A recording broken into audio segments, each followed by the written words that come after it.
Desde o nascer ao pôr do sol, a natureza, na sua presteza, cumpre o seu dever. Na intimidade do solo, a semente permite-se morrer para se transmutar em pequenas folhagens frágeis, mas no seu dever, na paciência, resiliência, fortificar suas raízes, desbravar uma força hercúlea, vencendo a própria atmosfera, a pressão atmosférica ali exigente, mas ela translúcida e segura, paulatina e insistentemente avança.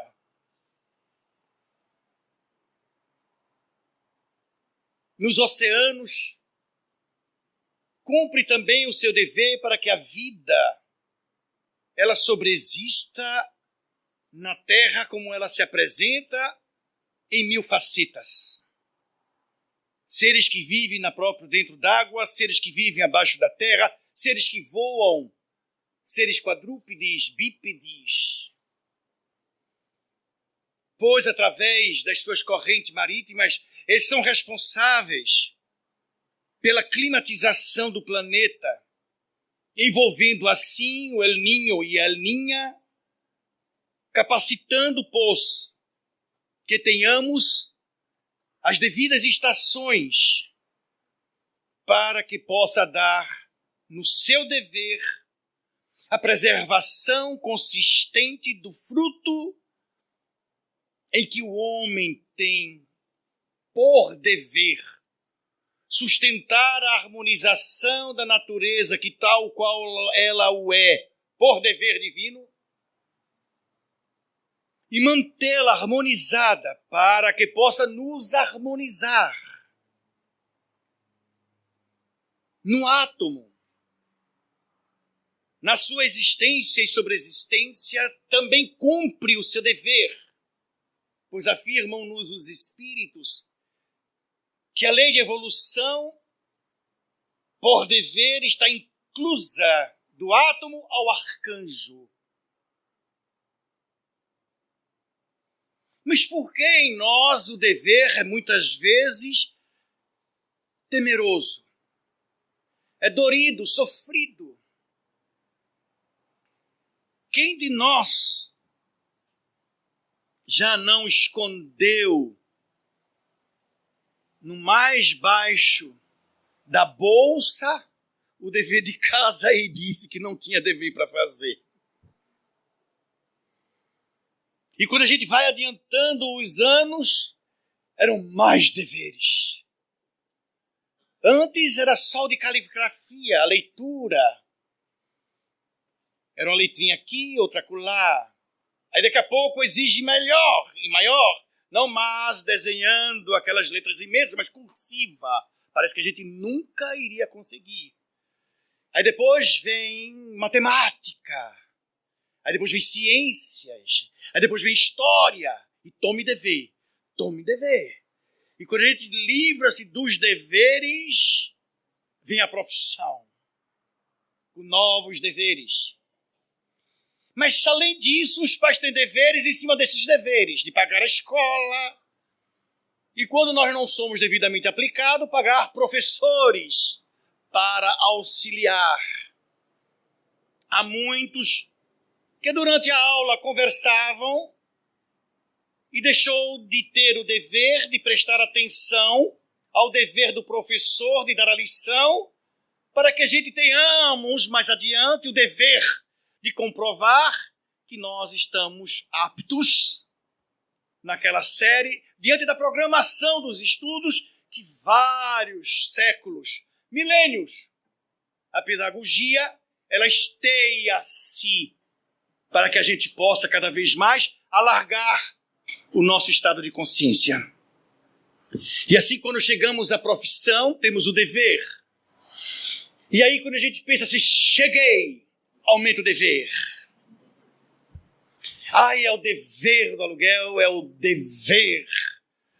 Mas comprei minha casa própria, não é própria. Você tem o dever de pagar o condomínio. Mas eu tinha me livrar, mas tem o dever do condomínio, tem o dever do IPTU. Eu pagar por uma coisa que é minha. É minha, eu estou dando a quem? A rua, quantas vezes esburacada, tal. Meu Deus, é dever, mas é dever. E aí vem deveres. O dever de pagar a televisão. O dever de pagar os canais extras. O dever de pagar a energia. O dever de pagar a água. O dever de pagar. Dever. E aí disse, meu Deus do céu. Eu quero ir logo para o outro lado para não ter nenhum desses aperreios, desses deveres. Mas se não cumprir os deveres cá, está atolado do lado de lá. Mas não vamos hoje conversar sobre esses deveres. Mas é um dever que ninguém é testemunha a não ser nós mesmos.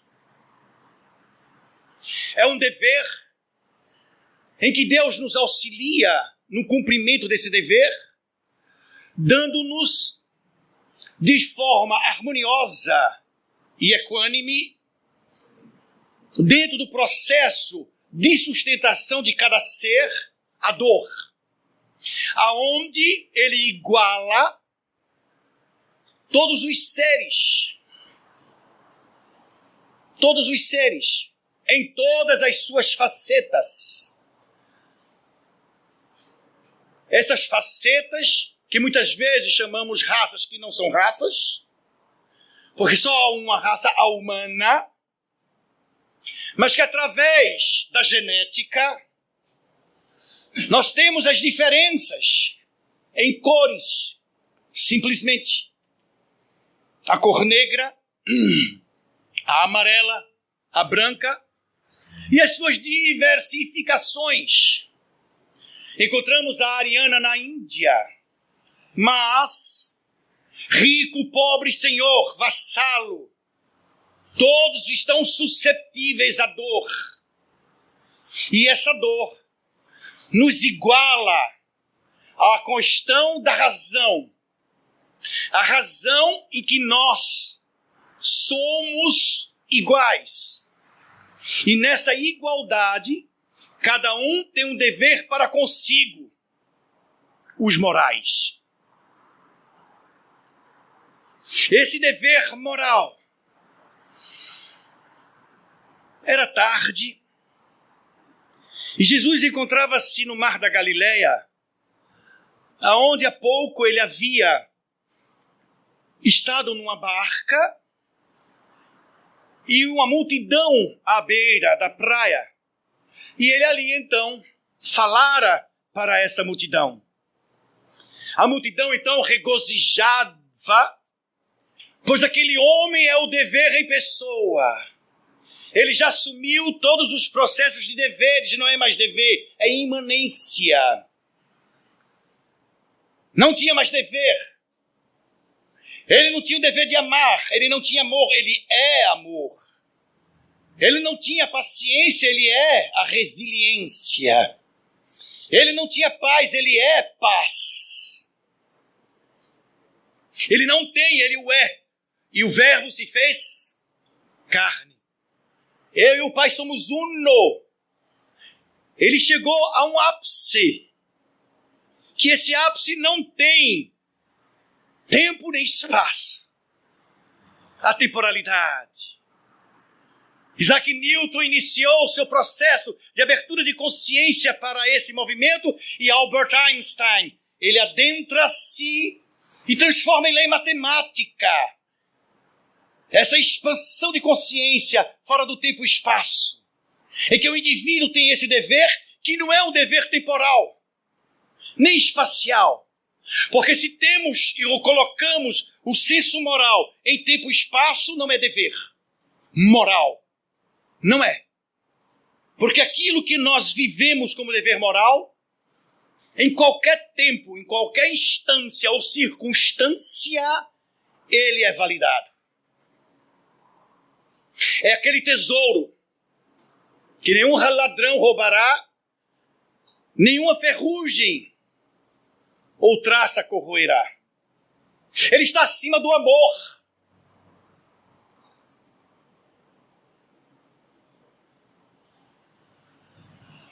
Certa feita, uma senhora havia ouvido ele. Naquele momento, ela estava revendo. Mas não era pela segunda ou pela terceira vez, várias vezes. E ela estava maravilhada. Ela sofria profundamente. Sofria porque tinha uma família pequena, mas uma família que lhe dava muitos deveres. E abusavam do dever dela. Abusavam de sua paciência, da sua humildade, da sua simplicidade. E cada vez que ele falava, ela sentia-se no dever de não simplesmente ouvir aquele homem, mas segui-lo. O seu marido não tinha nenhum dever para consigo, nenhum moral. Ao contrário, era um amoral e imoral. O seu filho tinha o pai como verdadeiro modelo e também era um opressor e repressor naquela maternidade que se fazia a cada momento da posteridade, mas senhora cônscia de si. Mas naquele dia era especial, porque ela não suportava mais. Não era pós-correspondida, vivia uma solidão profunda. E ela queria viver aquele reino que ele estava, pois, anunciando. Aquele lugar onde os pacíficos, os brandos, os humildes terão o reino do céu, herdarão a terra, terão a felicidade, a compaixão.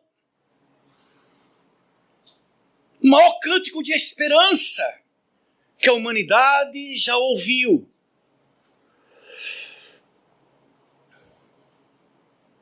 E aí ela sentiu a necessidade de libertar-se daquela família. Mas o que é família? O que é uma família? A família, muitas vezes, é a união do homem e mulher e ter filhos. Em absoluto. Isso é muito simplista, reducionista ao significado da família. Principalmente quando nós temos na consciência a verdade da reencarnação. Onde não é só uma união e um processo de continuidade de fatores genéticos. Não. Mas uma responsabilidade profunda de tratar-se consigo nesse movimento do dever moral e passar essa mesma condição moral para aqueles que estão no mesmo ambiente, que pode ser um ambiente simplesmente aconchegante de paredes ou de corações.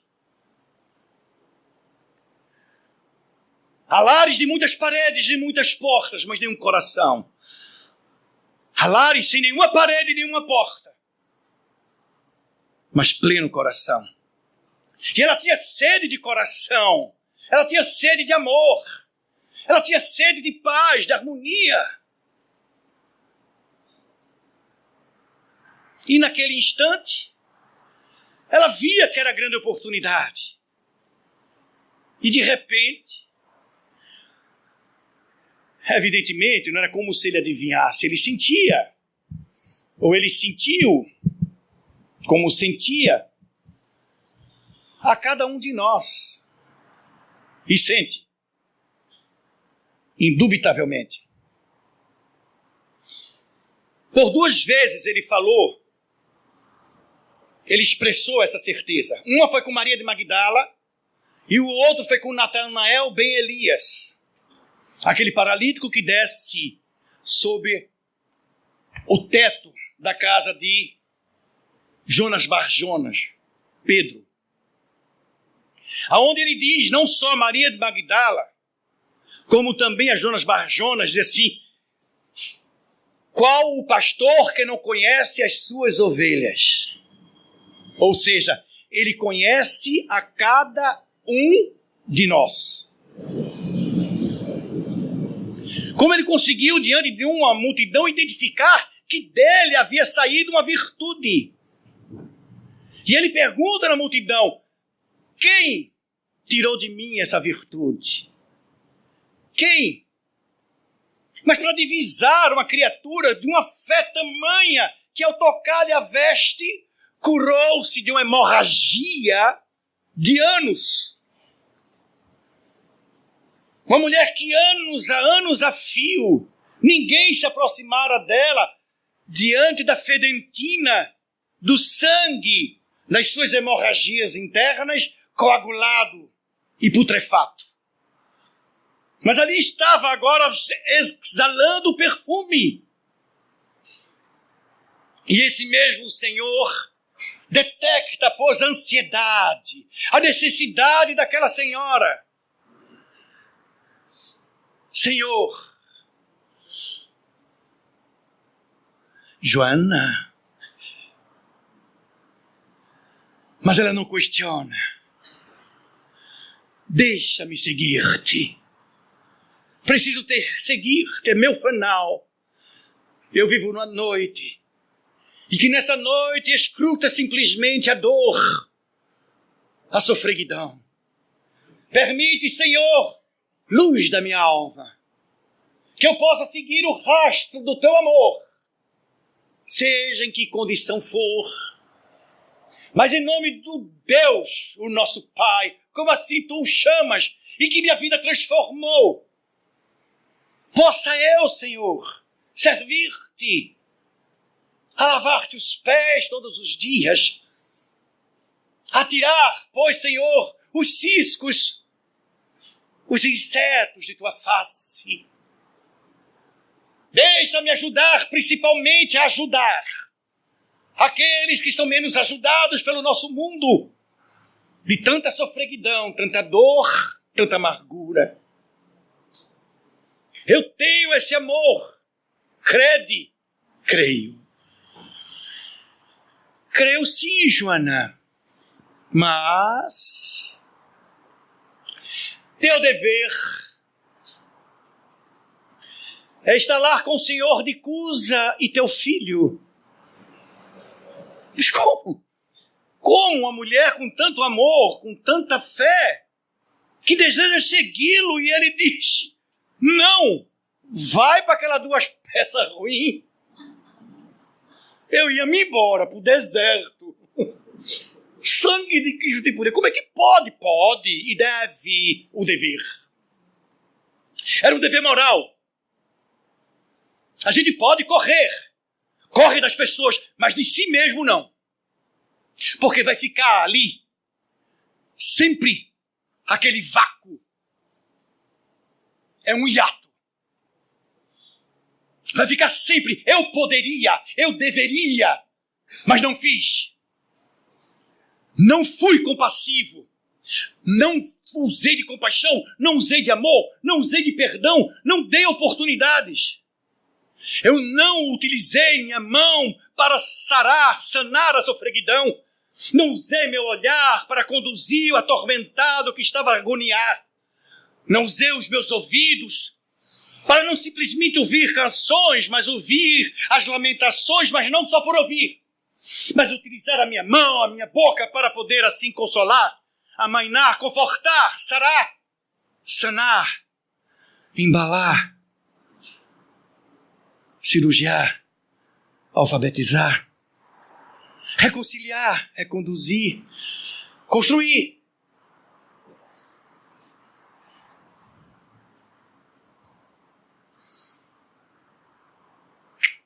E ela voltou. Porque ela precisava trabalhar outros deveres, que nem ela sabia quais. Quando começa o dever? Quando alguém nos queira infelicitar. É meu dever preservar-me. Reagindo em hipótese alguma. Agindo. Qual o dever quando alguém me vem felicitar? O perdão, a humildade, a simplicidade, o amor. Na primeira oportunidade, fazer o bem. Amar, como nos dizem os Espíritos, não é dar ao inimigo a mesma confiança que damos a um amigo, com as devidas precauções, nós darmos a distância necessária para sentirmos-nos devidamente seguros e tranquilos, mas sempre abertos, para que num primeiro movimento possamos sair da horizontalidade das nossas paixões e buscar na verticalidade o processo da reconciliação, que é o dever. Porque não, quando reconciliamos, nós estamos evitando idas e vindas sem conta. Porque enquanto não tivermos reconciliados com todos, não estaremos reconciliados conosco. O perdão não liberta o ofensor, liberta o ofendido, esquecendo completamente o opressor. E que seja qual oportunidade for de salvaguardá-lo, assim o fazê-lo. E ela voltou. As mulheres voltam, viu? Os homens muito frouxos. Observe, pois, no leito de morte. Já viram algum homem perto de um leito de morte? Fica tudo na porta. Tudo de longe. E as mulheres lá, né? Cuida de cá, puxa de cá. A paradeira, puxa pra cá. Tá suadinho, vai lá. Ele tá pronto pra sair e comprar. Morreu. Eu vou pro cemitério, vou comprar o caixão, vou fazer qualquer coisa. Sume tudo. Quem fica? As mulheres. E se ficar os homens, o pobre do defunto fica até mal vestido. Deve ir com a pior roupa. E elas são cuidadosas, né? Cuidam, fazem com cuidado. Uma vez eu vi uma pessoa cuidando do seu morto, e eu disse, menino, calma, peraí, não, você já está morto mesmo. Eu digo, sangue de Cristo. Pois é, qual dos dois é o morto? Mas ali não tem mais vida, não, mas tem respeito. Dever íntimo. Deixai que os mortos cuidem de seus mortos, por respeito. É aquele corpo que te deu a vida, é aquele corpo que foi solidário, de alguma forma, como irmão, como pai, como mãe, como companheira. Ele não é nada, é si. É um templo. Em que com o dever, esse templo torna-se sagrado. A sacralização da vida é o dever cumprido. Onde tudo é sagrado. Mas nós estamos insistindo nos nossos mecanismos de fuga e de defesa, dessacralizando tudo. Nada é mais sagrado. O trabalho não é mais sagrado, a família não é mais sagrada, o filho não é mais sagrado. Nada é mais sagrado. Nada. Nem Deus é sagrado. Que está sendo vendido a bancarrotas. Jesus ia dar trabalho. Quantas mesas ele ia virar? No tempo de Jerusalém, ele virou todas as que tinham. A casa do meu pai não é uma casa de quê? Vendalhões. Libertou todas as ovelhas e todas as pombas. Não se deve vender. Dever. Dever consigo. O que de graça recebeu, de graça darmos. É um dever. E ela volta. E quando volta, estão os dois lá reclamando. Onde você foi? Essa história só me lembra uma vez do Chico. Uma oportunidade eu tendo de conversar com ele. Ele parou, conversando, olhou. E eu estava pensando sobre a questão da lei de causa e efeito. Eu tinha muito medo de pensar perto de Chico. Quando eu ia me aproximar dele muitas vezes, eu ficava simplesmente cantando um mantra. Jesus, Jesus, Jesus, Jesus, Jesus, Jesus, Jesus. Com medo de pensar, porque ele captava tudo. Quase tudo. Aí um dia eu estava pensando sobre a lei de causa e efeito, ele disse, Silvio, antes levava-se séculos, às vezes até milênios, para se viver um momento de resgate de um mal que fez. A lei de causa e efeito hoje está levando séculos, décadas. Haverá um momento que será quase que instantâneo. Ou seja, papuf. Eu disse, eu quero ver. Aí ele disse, tem certeza? Porque também cabe a mim. Aí eu disse, não, espera mais um pouquinho. Covardia. E ali então a lei de causa e efeito está ali serena, tranquila, nobre, no dever dela. É livre. Porque o dever moral é livre. Livre-arbítrio. A doutrina espírita não proíbe absolutamente nada.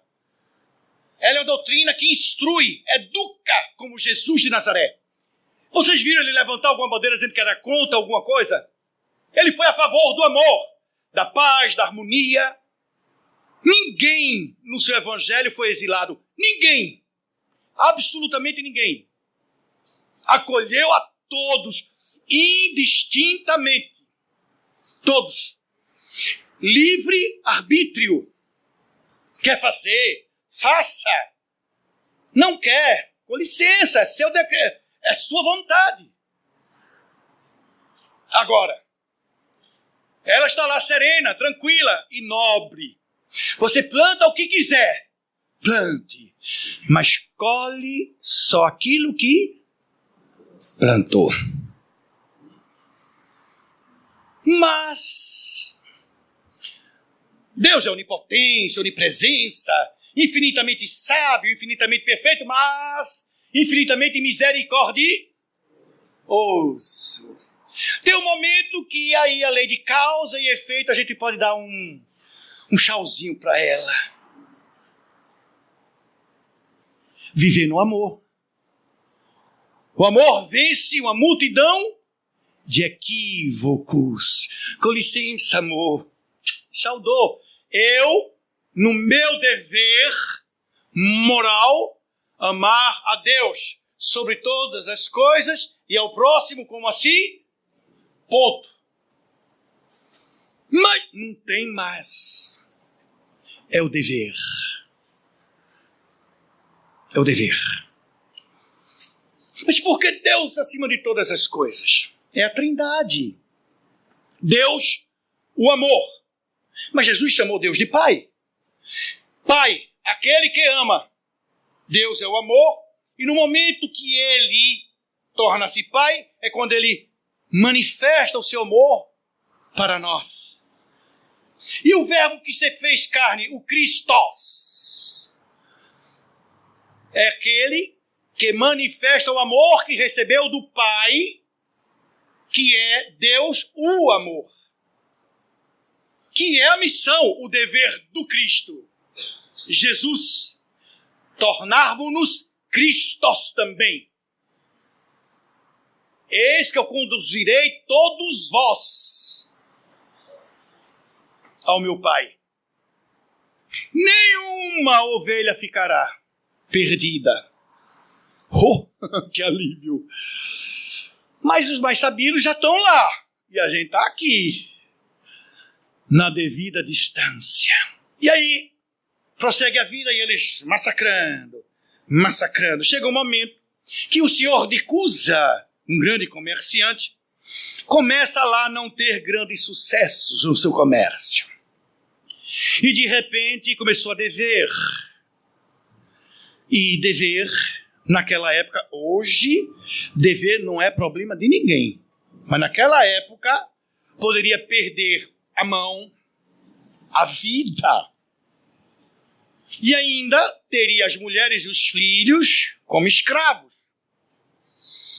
Mas, se aquele credor fosse bem bonzinho, todos ficavam escravos.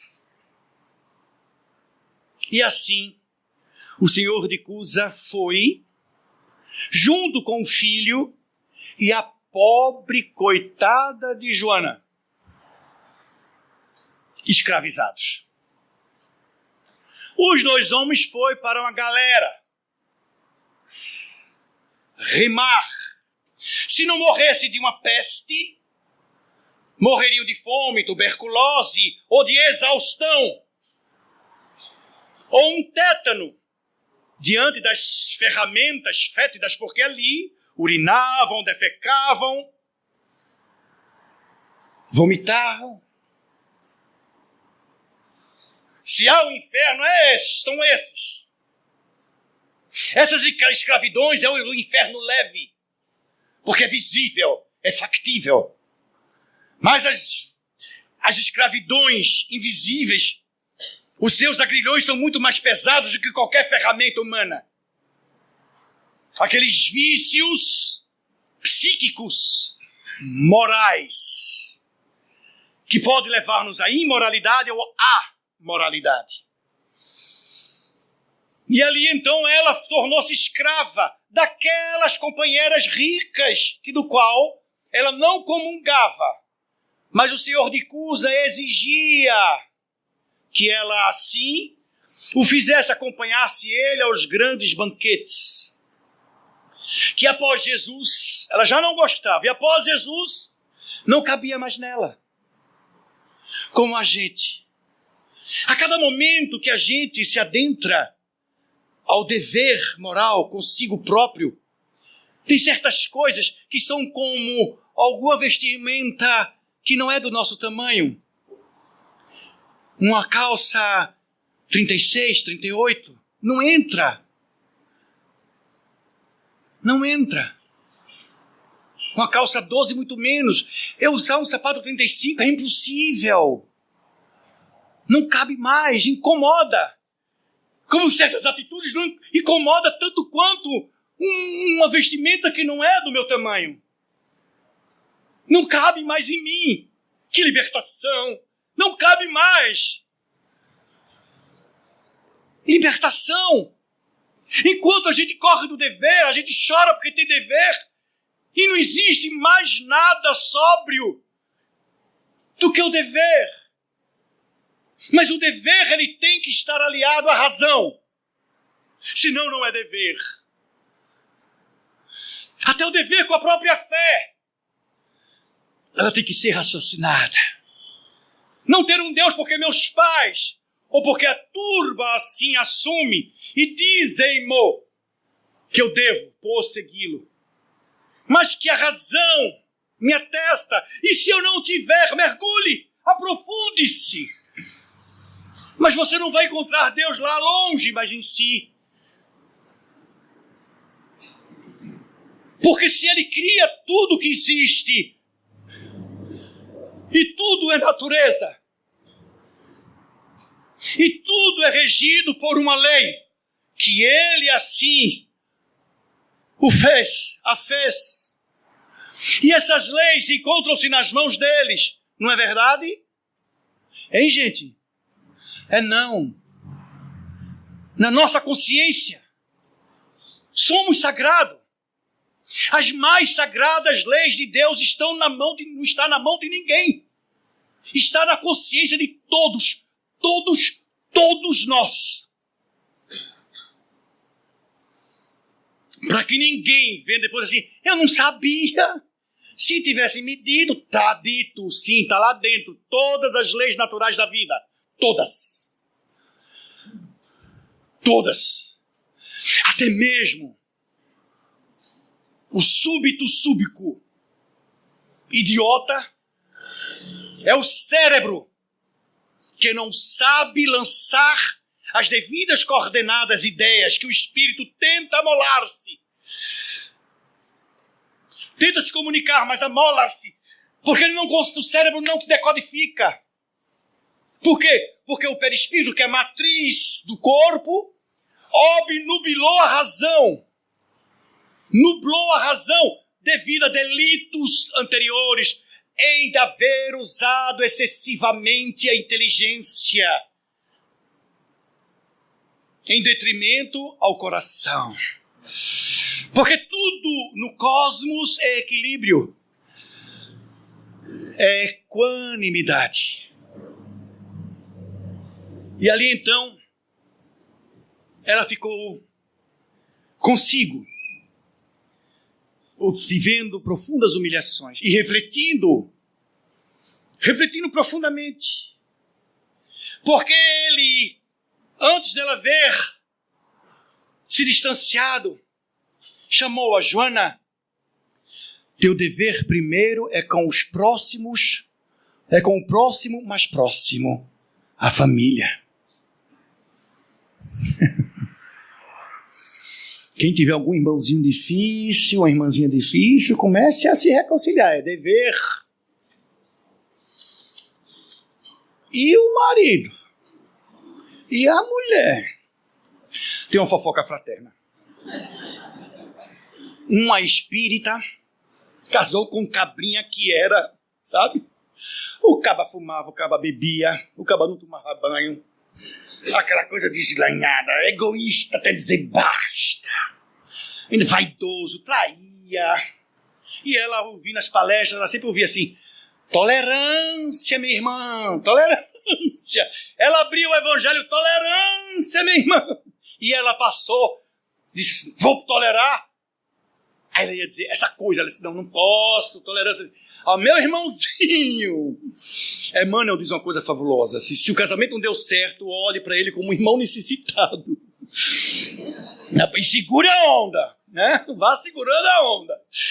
E aí, então, ela saiu tolerando. 5 anos de casamento, ela tolerando. 10 anos de casamento, ela tolerando.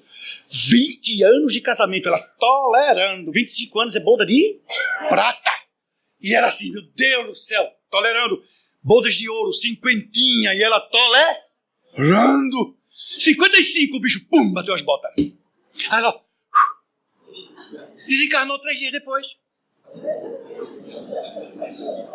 Pia. Bom, ele ficou, ela nem sabe onde ele ficou, né? Mas a gente já adivinha, né? E ela, ó. Aí trabalhou, ali estudou, né? Lá se trabalha mais do que aqui, né?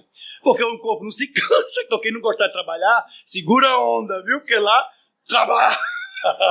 E estudar, tô livre, não quero mais nada com estudo. Uou, vai ficar na horizontalidade, desce. Mas não é esse descer geográfico, porque o umbral do qual os espíritos falam não é um espaço geográfico, é um estado de consciência. E aí os anos se passaram, os filhos já voltaram, né? Os netos estavam lá. E um dia, o anjo da guarda disse, hás de voltar. Ela disse, para a terra? Ah, sim. E ela disse, tudo bem, claro. Aí ela lembrou-se, meu irmão, já tens o meu planejamento reencarnatório? Ele, eu posso saber quem serão meus filhos? Os mesmos? Ela, não, mas eu tolerei. Estou liberta. E o marido, isso é o mesmo. Mas como pode?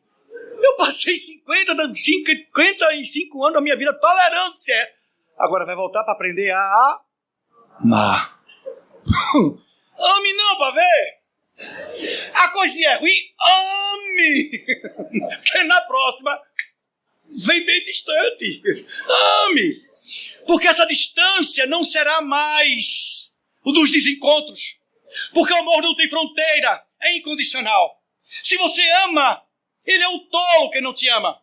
Mas você é aquela que cumpre o dever. Ao próximo como a si mesmo. Quem ama o próximo está amando a si.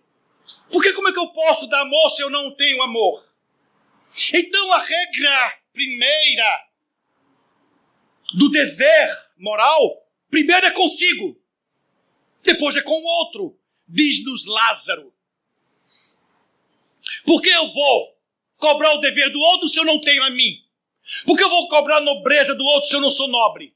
Por que eu vou cobrar do outro ou mostrar ao outro que ele necessita de paz, de harmonia, de tolerância, de perdão, se eu não tenho essas prerrogativas no meu campo, no meu senso moral? Como é que eu posso exigir do outro a verdade? Que um simples telefonema a gente pede para que o filho minta e dizer, diga que eu não estou.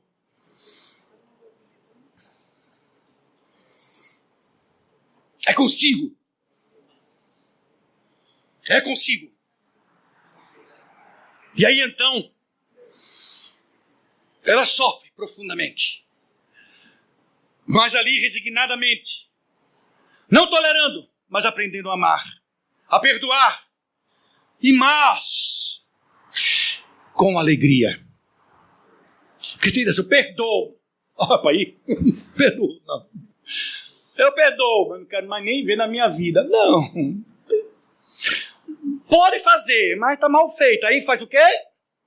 Volta. Reconciliar com o teu inimigo enquanto estás com ele. Jesus nos alertou. Claro.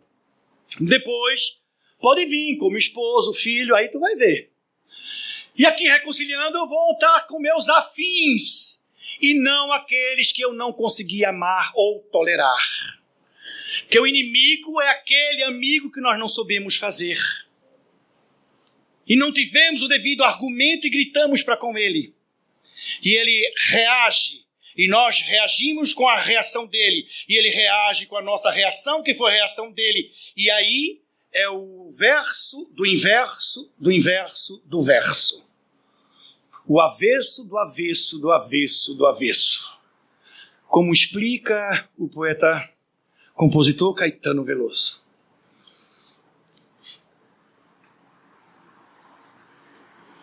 Mas, cada vez mais contrita, ela então resolve ir cada vez mais perguntando a um e a outro, escravos como ela, sobre os passos de Jesus, o que ele havia fazendo, o que estava a fazer. Jesus parte. Ela soube do seu sacrifício. Nada para ele ali era uma dor. Dissemos no princípio, todos nós fomos criados pelo processo da dor. Mas sente mais a dor aquele que não traz consigo o processo moral.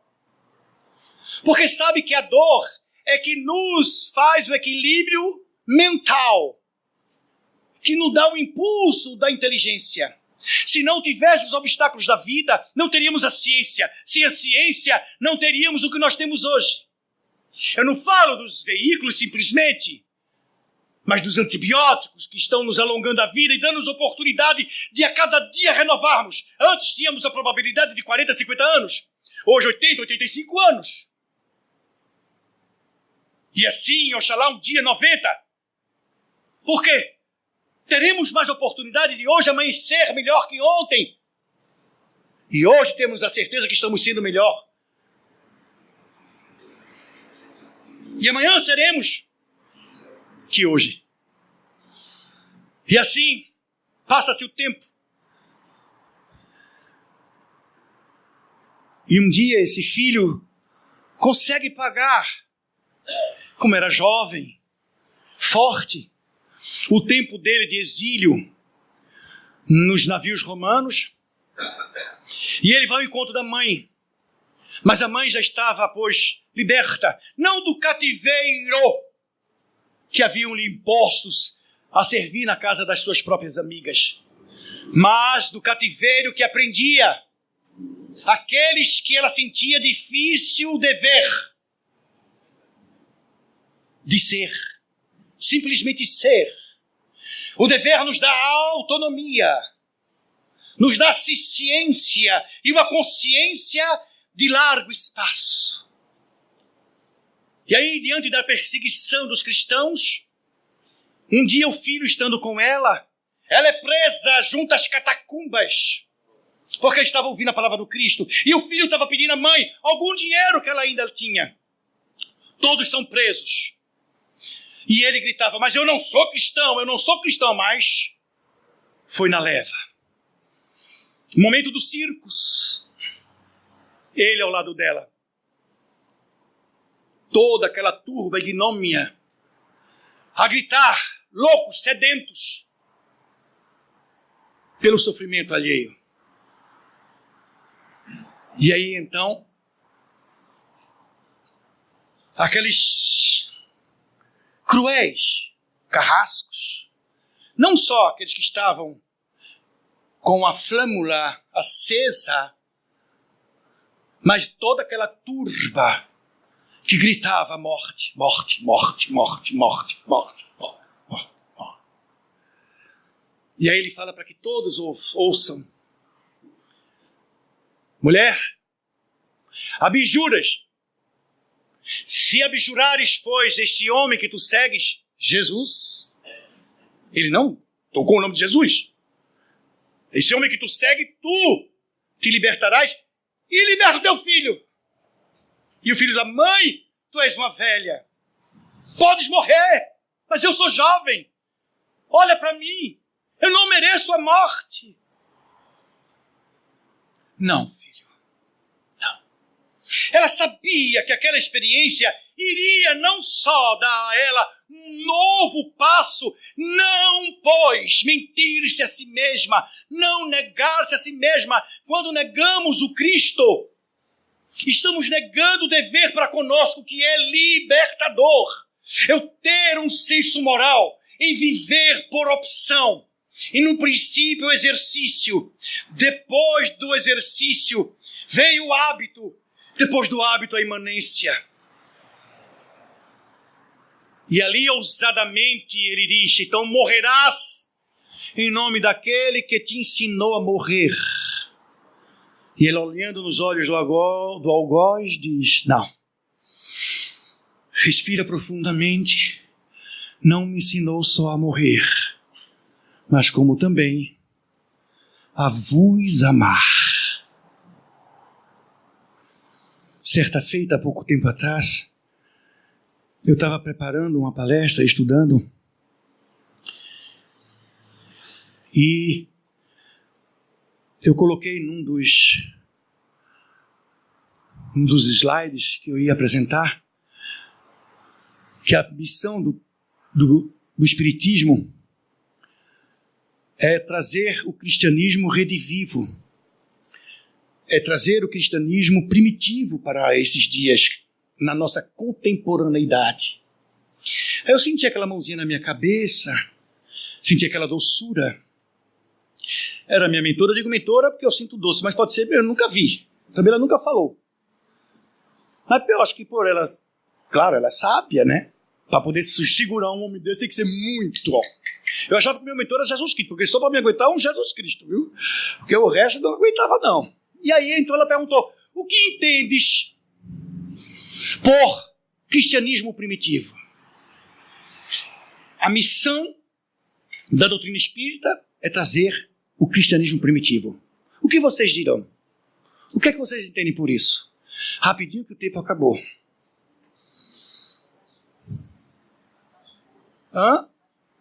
Mais puro, é vago. Aonde puro? Oi? Puro em quê?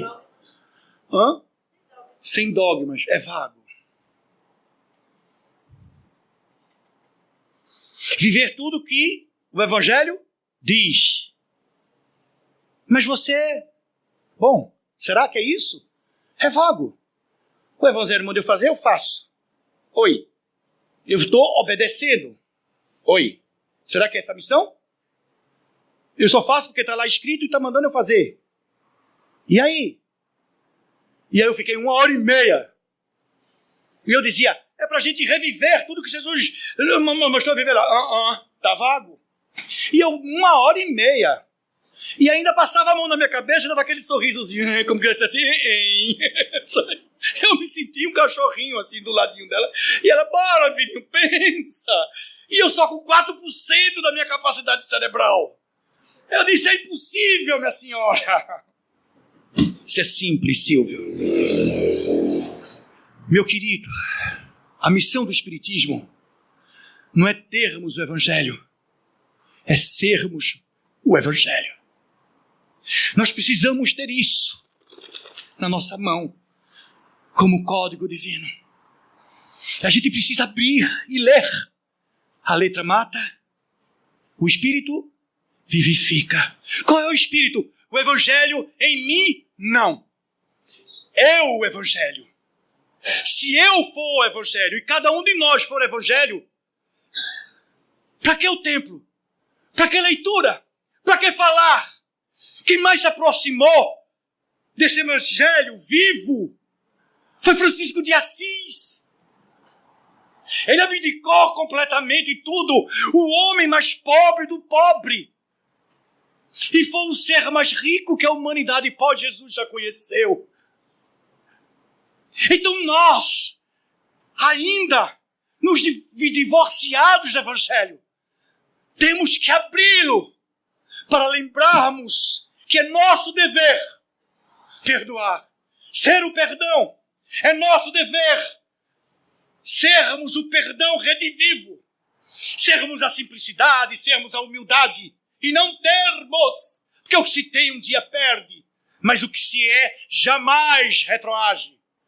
Não há retroação na evolução. Então, Jesus nos quer Christos, evangelho vivo.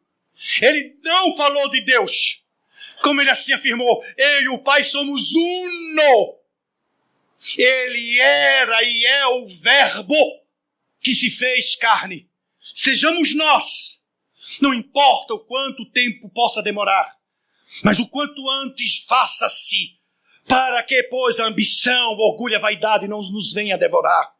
Não importa quanto tempo tenhamos, ou o número de encarnação tenhamos que passar, o número de dores temos que suportar, mas o quanto antes a nós vivermos essa certeza plena de termos conosco esse Cristo redivivo, e nós a cada passo sentirmos que somos também, e é nossa destinação ser o Verbo que se fez carne. Que esse Cristo que tanto nos ama esteja manifesto em todo o coração, presente aqui encarnados e desencarnados. E que essa unção, esse amor por caridade, seja estendido por toda a humanidade. E que assim possamos louvar a Deus no infinito e paz na terra a todos os homens de boa vontade, levando a mão na compaixão, consolando a todos os aflitos. Que Deus nos abençoe.